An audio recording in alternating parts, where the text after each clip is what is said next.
तो भाई लास्ट बच्चों हमने स्टार्ट किया था अपना कॉन्स्टिट्यूशन के फीचर्स, जिसमें नेक्स्ट है अडल्ट सफरेज। आर्टिकल 326 हर सिटीजन को अलाउ करता है कि आप वोट दे सकते हैं। ध्यान दीजिएगा मेरी बात पे। मैंने आपको बताया था resident is a different concept and children citizen is a different concept. आप हिंदुस्तान के सिटीजन कैसे बनेंगे उसके चार तरीके थे, ये हमने डिस्कस किए थे, अभी फिर डिस्कस करेंगे थोड़ी देर में। और रेजिडेंट बनने के लिए आपको सिर्फ 182 दिन या उससे ज्यादा रहने की जरूरत है। तो वोट देने का राइट सिटीजन्स को दिया है कॉन्स्टिट्यूशन ने आर्टिकल 326 के तहत। अब बच्चे कहेंगे सर ये आर्टिकल 326 क्या है? भाई अगर पूरा डेटा एक साथ लिख देंगे तो क्लासिफाई कैसे करेंगे? तो पैराग्राफ चेंज करने को हम आर्टिकल बोल देते हैं। ये बात मैं मल्टीपल टाइम्स पहले भी बता चुका हूं। जैसे शेक्सपियर पढ़ी आपने, एक्ट 1 सीन 2 लाइकवाइज। तो citizens have the right to vote but resident के पास राइट टू वोट नहीं है।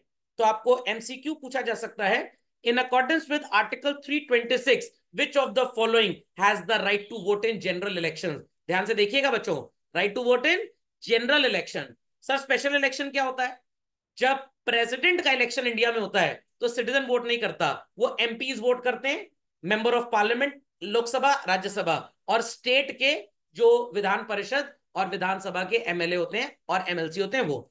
आपके घर में डिसाइड होना है 15 लोगों में पार्टी में क्या मेन्यू रखा जाए, क्या पूरा मोहल्ला वोट देगा? आकर घर के लोग ही वोट देंगे, तो वो जनरल इलेक्शन नहीं है। तो एमसीक्यू पूछेंगे एज पर आर्टिकल 326, ये भी नहीं बोलेंगे एडल्ट सफरेज, ये तो सब लोग समझ जाएंगे।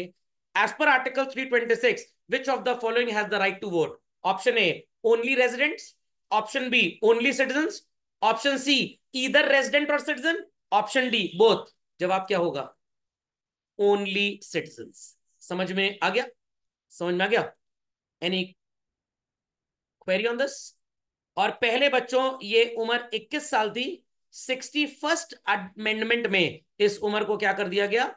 18 ईयर। और इसी के तहत बच्चों हमारे देश में कानून है जो आप भविष्य में पढ़ेंगे after class 12, law of majority act, जिसमें यह बताया जाता है कि किस एज के पर्सन को कब मेजर माना जाएगा चिल्ड्रन। तो any person who is not of unsound mind, who is not a non-resident, who has not done any criminal activity, who has not behaved corruptly or involved into illegal practice। मतलब sir jail में बंद है, सजा काट रहे हैं, vote देने को मिलेगा? ठेंगा मिलेगा, वोट देने को नहीं मिलेगा। पागल है, दिमाग से एकदम हिले हुए, कुछ भी हरकतें करने लगते हैं, तो क्या वोट देने को मिलेगा? नहीं मिलेगा। और बच्चों एक चीज मैं आपको और बता दूं, as per Indian contract act 1872, अगर आपको एक वैलिड कॉन्ट्रैक्ट परफॉर्म करना है उसके लिए भी माइंड की साउंडनेस होनी बहुत जरूरी है। भूल जलूल पागल की तरीके बिहेव ना करें आप।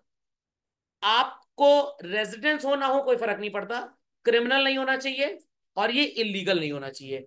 तो ऐसा नहीं कि आर्टिकल 326 सिर्फ और सिर्फ बस आज की पढ़ाई में खत्म हो जाएगा। नो नो नो, आप आगे चल के इससे रिलेटेड और भी चीजें पढ़ेंगे।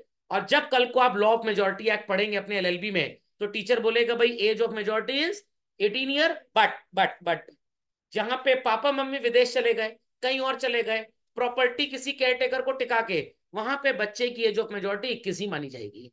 Where parents are no more, death हो गई उनकी, कोर्ट ने वार्डन अपॉइंट कर दिया मेरे को किसी का, उस बच्चे की एज ऑफ मेजोरिटी 21 ही होगी, ये एक्सेप्शन माना गया है। जुवेनाइल जस्टिस में 18 भी नहीं, वहां पे एज ऑफ मेजोरिटी 16 ही मानी जाएगी और सजा सुना दी जाएगी, एग्जैक्टली वही जो 18 वाले मेजर पर्सन को सुनाई जाती है। तो जब आप कॉन्ट्रैक्ट एक्ट में पढ़ेंगे भाई एज ऑफ मेजोरिटी 18 है, तो टीचर फिर वहां पे रेफरेंस किसका लेगा? आर्टिकल 326 का। तो मतलब अगर घर की नींव कैसी आपको पता है तो आप बिल्डिंग में कभी भी चूकेंगे नहीं, आपकी बिल्डिंग कभी गिरेगी नहीं अगर आपकी नींव एकदम ठीक है तो। पूरे देश में बच्चों जब भी इलेक्शन होते हैं, चाहे स्टेट गवर्नमेंट के हो चाहे यूनियन के हो, एक ही इलेक्टोरल रोल होता है, उसमें आपका नाम होता है। बार बार आपको अपना एनरोलमेंट कराने की जरूरत नहीं है। सेम आधार कार्ड, राशन कार्ड, बिजली bill, ID proof, basically got it clear. Pan नहीं मानते ये लोग क्योंकि पैन में एड्रेस नहीं होता है। और सबसे बढ़िया तो इलेक्शन कमीशन का वोटर आईडी कार्ड है, वो एक ही रहेगा स्टेट गवर्नमेंट के लिए भी और सेंट्रल के लिए भी। तो अगर आपसे कभी कोई गैया बहस करे, why is it so that we have only one election voter card, voter card दो क्यों नहीं होते, स्टेट गवर्नमेंट का अलग और सेंट्रल का अलग, एज पर आर्टिकल 326? समझ में आ गया? तो अडल्ट सफरेज में बहुत ढेर सारी चीजें लिखी हैं। चलें आगे चलें। सो आर्टिकल 325 बोलता है कि भाई हाउस ऑफ द पार्लियामेंट या लेजिस्लेचर जिसका भी इलेक्शन होगा, no person shall be ineligible for including in the electrical roll on the basis of religion, race, caste, sex और एनी ऑफ देम। ध्यान से बच्चों मेरी बात सुनिएगा, ये चीजें जो आई हैं this is a part of fundamental rights में आपने पढ़ा हुआ है, राइट टू व्हाट, इक्वालिटी। समझ में आ गया? तो एक पर्टिकुलर आर्टिकल दूसरे को भी अपने अंदर ले लेता है। तो अगर राइट टू इक्वालिटी ना होता तो क्या लाइन यहां पे होती? नो। तो आपको ये वाला पैराग्राफ एग्जाम में दे देंगे 1 मार्क में और पूछेंगे the paragraph specifies which right या which of the following with respect to constitution. Option A fundamental rights, option B DPSP, option C both, option D none of these. तो भैया fundamental right के अंदर ये आता है। तो इसलिए लाइन बाय लाइन टेक्स्ट पढ़ना बहुत जरूरी है। समझ गए इस बात को? चलिए, तो बच्चों मैंने कुछ क्लासिफिकेशन आपकी इजी करने के लिए किया है। जो हमारे देश में रिजर्वेशन होता है जिसके खिलाफ आजकल नौटंकी चल रही है देश में, तो वो भी अडल्ट सफरेज का ही पार्ट है। आर्टिकल 330 एंड 332 के तहत रिजर्वेशन है चिल्ड्रन। सर ये 330 332 क्यों बनाया गया है? एक में शेड्यूल कास्ट से रिलेटेड, सो कॉल्ड, एक शेड्यूल ट्राइब से रिलेटेड, एक सेंट्रल में और एक स्टेट में। आई रिपीट, एक सेंट्रल में और एक स्टेट में। जैसे फंडामेंटल राइट्स में बताया था ना, आर्टिकल 32 एंड आर्टिकल 226, एक हाई कोर्ट के लिए और एक सुप्रीम कोर्ट के लिए। एंग्लो इंडियन कम्युनिटी क्या होती है? एंग्लो इंडियन कम्युनिटी वो होती है बच्चों जो ब्रिटिश रूल से पहले इंडिया में रह रहे थे। उन्होंने डिसाइड किया कि उनके माता पिता तो हिंदुस्तान में पैदा नहीं हुए, बट वो चाहते हैं कि वो हिंदुस्तान में रहें। मैं इसका एक लेटेस्ट एग्जांपल जो मेरे को याद है बताता हूं। 1990s में राम जन्मभूमि बाबरी मस्जिद नौटंकी हुई थी। उस जमाने में बीबीसी न्यूज के एक कॉरेस्पॉन्डेंट जिनका नाम था मार्क टली, ये इंडिया आए थे कवरेज करने के लिए। न्यूज यहां से लिख के डिस्पैच करते थे, इंटरनेट का तो जमाना था ही नहीं बेसिकली, तो वीडियो टेप्स वगैरह भेजते थे यहां से।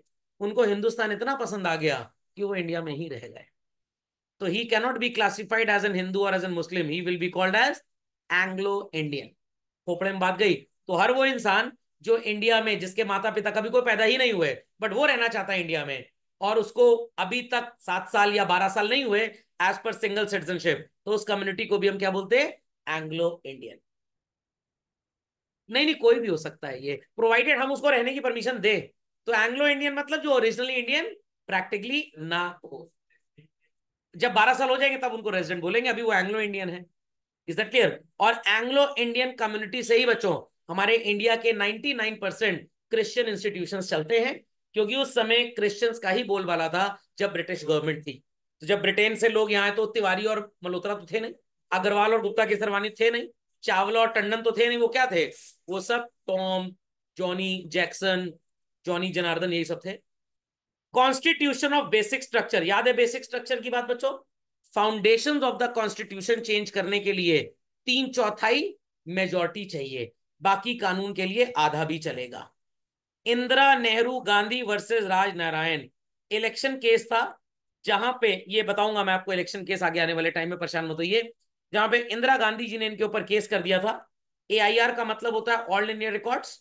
1975 का केस था, सुप्रीम कोर्ट केस नंबर 2299। खोपड़े में बात गई।